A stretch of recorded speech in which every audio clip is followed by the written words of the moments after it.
देख रहे हैं विकासनामा न्यूज, आपके साथ मैं हूं राशि। आइए खबरों की शुरुआत करेंगे। शहर के विकास कार्यों को लेकर केंद्रीय मंत्री ज्योतिरादित्य सिंधिया ने बैठक कर विकास कार्यों के स्टेटस रिपोर्ट पर गहन चर्चा की। बैठक को लेकर केंद्रीय मंत्री ज्योतिरादित्य सिंधिया ने कहा कि बहुत सारे प्रोजेक्ट ऐसे होते हैं जिनमें फेरबदल और नियंत्रण की जरूरत होती है, उसके आधार पर ही आगे का प्लान किया जाता है।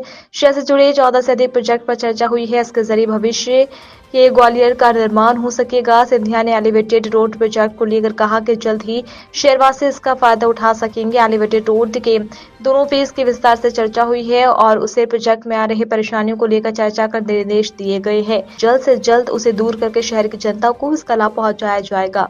ग्वालियर रेलवे स्टेशन बहुत महत्वपूर्ण प्रोजेक्ट है, उसको लेकर चर्चा करके सभी आवश्यक निर्देश दिए गए हैं। 84 में 8 करोड़ की लागत से अम्बेडकर स्मारक के निर्माण को लेकर भी ज्योतिरादित्य सिंधिया ने कहा कि इसके काम को लेकर विस्तार से चर्चा हुई है। सिंधिया ने ये भी कहा कि आगरा ग्वालियर के ग्रीनफील्ड एक्सप्रेसवे को लेकर सभी जरूरी मुद्दों पर बातचीत के साथ काम किया जाएगा और निर्देश दिए हैं कि जल्दी से काम में तेजी लाई जाए। महाराज बाड़े का रेवेन्यू डिपार्टमेंट से नगर निगम ने उसे हैंडओवर किया है और अब उसे ऐतिहासिक म्यूजियम के रूप में तैयार किया जा रहा है। आगामी 1 महीने में गवर्नमेंट प्लेस एक भव्य म्यूजियम के रूप में तैयार हो जाएगा। केंद्रीय मंत्री सिंधिया ने शहर के आईएसबीटी प्रोजेक्ट के लेकर सभी अधिकारियों को सख्त निर्देश भी दिए हैं कि जल्द से जल्द इस प्रोजेक्ट को पूरा किया जाए। शहर की पानी सप्लाई को लेकर भी सिंधिया ने कहा कि चंबल से पानी को लेकर आना शहर का सबसे बड़ा प्रोजेक्ट है। इस प्रोजेक्ट में पूर्व मुख्यमंत्री और वर्तमान मुख्यमंत्री बहुत तेजी से फंड रिलीज करने के साथ ही उसके काम को गति दे रहे हैं। इस प्रोजेक्ट के जरिए 490 करोड़ की लागत से शहर की प्यास को बुझाया जाएगा। अरे भैया, आज जो हमने ग्वालियर के जो हमारे 17 महत्वाकांक्षी प्रोजेक्ट्स हैं, उन प्रोजेक्ट्स पर केवल प्रगति की समीक्षा नहीं लेकिन विचार विमर्श भी, क्योंकि कई प्रोजेक्ट्स पे अनेक सुझाव आते हैं। सुझाव के आधार पर उन प्रोजेक्ट्स में फेरबदल या नियंत्रण किया जाता है और उसके आधार पर आगे का मार्ग प्रशस्त होता है। जैसे कि आप लोगों के भी कई बार सुझाव आते हैं, तो उन 16-17 प्रोजेक्ट्स पर आज हमारी चर्चा हुई है और ग्वालियर बदल रहा है और हमारे भविष्य का ग्वालियर का निर्माण प्रधानमंत्री नरेंद्र मोदी जी के नेतृत्व में, मुख्यमंत्री मोहन यादव जी के नेतृत्व में और हम सब जनसेवक साथ में मिलकर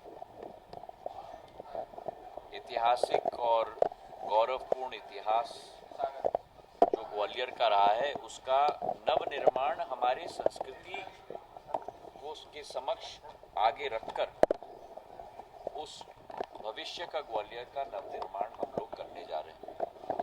कई योजना हैं जिनके बारे में आपको सूचना है ही, जैसे पश्चिमी बाईपास ग्वालियर का, जो ग्वालियर की नई दिशा में एक्सपेंशन तय करेगी।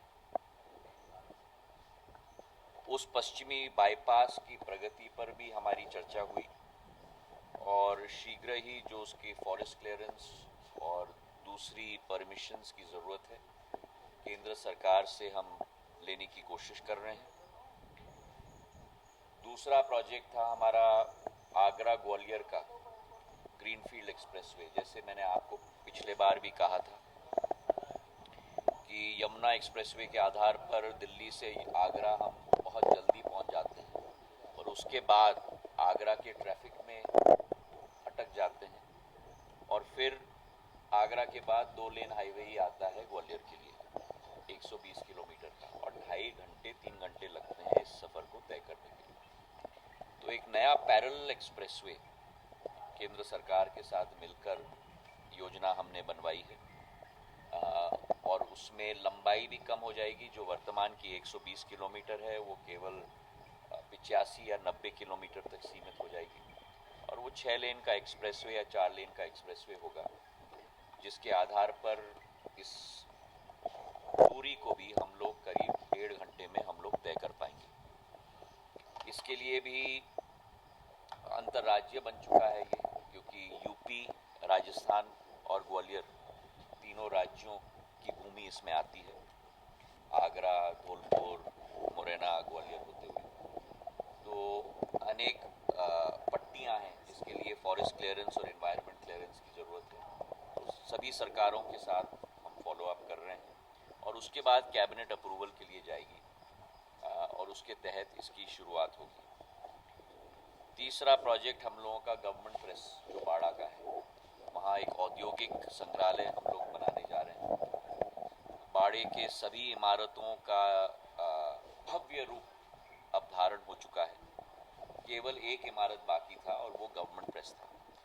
रेवेन्यू से म्यूनिसिपल कॉरपोरेशन में उसको ट्रांसफ़र करने की बड़ी कठिनाई थी, वो भी अब हो चुकी है। काम भी तीव्र गति तक से चल रहा है और अगले एक माह में हमारा गवर्नमेंट प्रेस भी एक इंडस्ट्रियल म्यूज़ियम की तरह, जो ग्वालियर स्टेट के ज़माने में प्रेस होता था, इंडस्ट्रियल म्यूज़ियम की तरह सुंदर भव्य रूप लेगा।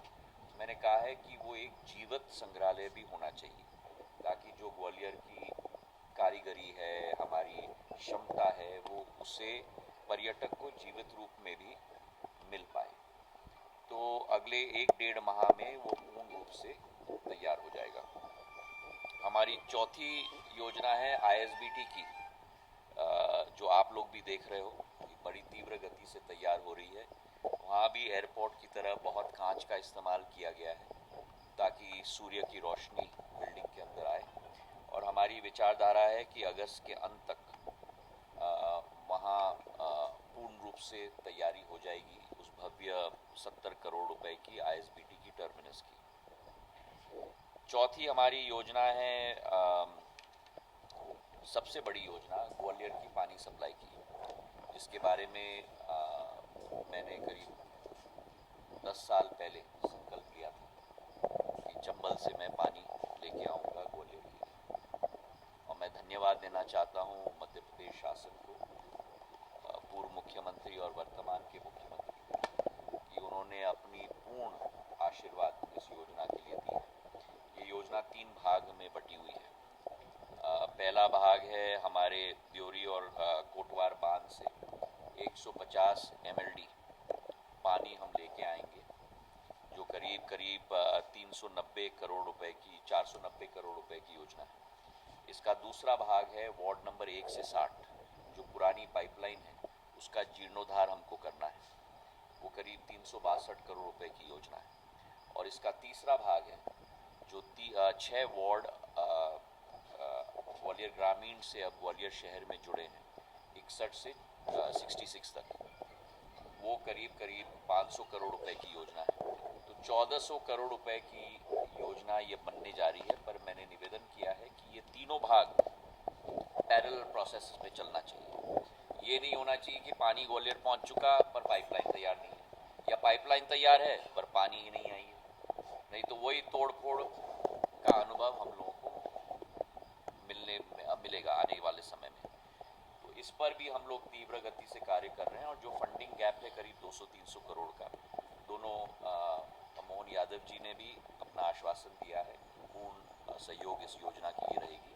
और ये योजना जो महत्वपूर्ण बात ये है कि 2055 तक जो ग्वालियर की डिमांड होगी पानी, आज की डिमांड नहीं, लेकिन अगले 20-25-30 सालों की डिमांड, उसकी पूर्ति इस योजना के साथ होगी। तो ये 150 MLD जो आ रहा है वो आज की पूर्ति के लिए नहीं आ रहा, वो 2055 तक की पूर्ति के लिए ये पानी आ रहा है। तो बहुत महत्वपूर्ण योजना है।